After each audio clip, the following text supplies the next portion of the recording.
ब्रह्ममेतमहं वन्दे विद्यातीर्थमहेश्वरम् अविद्याभानुसन्तप्तो विद्यारण्यमहं भजे जतन्नगरतत्सानामरण्यं प्रीतिकारणम् महादेवं त्रिनयनं भस्मोद्धूलितविग्रहं चिन्मुद्रदत्राम्भोजं दत्तात्रेयं नमाम्यहम्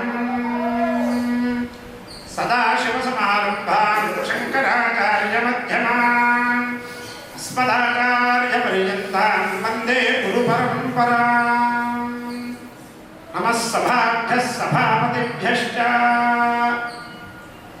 सभाय नमः। పవిత్రమైన గోదావరి తీరంలో ఆదిగురు దత్తాత్రేయ స్వామి జగద్గురువులు శంకరాచార్య స్వామి వారితో కూడుకున్నటువంటి వేదమాత గాయత్రి దివ్యదేవతా సాన్నిధ్యంలో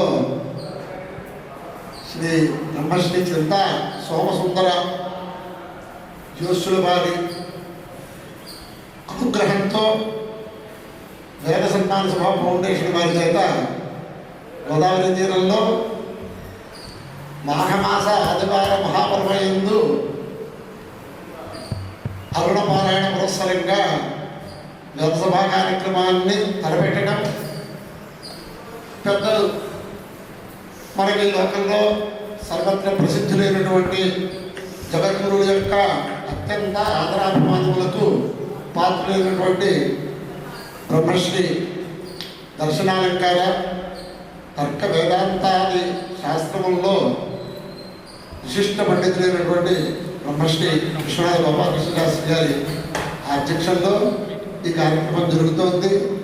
ముఖ్యంగా ఈ వేద సన్మాన సభ ఫౌండేషన్ నుండి బ్రహ్మశ్రీ చింత నారాయణ శర్మ గారి నుండి ఒక సుమారు 8 సంవత్సరాల నుంచి అవిచ్ఛిన్నంగా దత్తాత్రేయ వేద విద్యా గురుకులంతో విశేషమైనటువంటి సంబంధం ఎటువంటిది అంటే, ఈ మధ్యనే బ్రహ్మశ్రీ సామవేద షణ్ముఖ శర్మ గారితో మాట ఉన్నాను.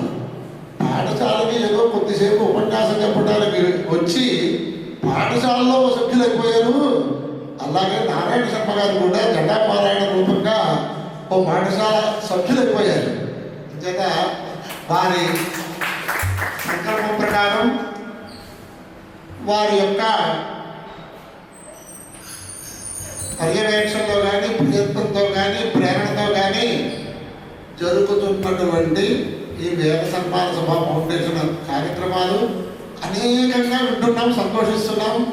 దాంట్లో ఈ గోదావరి తీరంలో కూడా, పరమ పవిత్రమైన గోదావరి తీరంలో కూడా ఈ కార్యక్రమం పునః మళ్ళీ హైదరాబాద్లో చాలా విశేషంగా వార్షిక సభ నడిపించారు.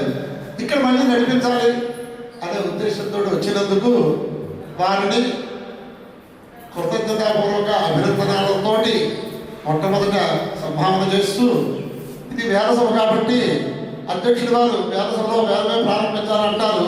అందుచేత అది వేద సభా కార్యక్రమం ప్రారంభించుకుందాం.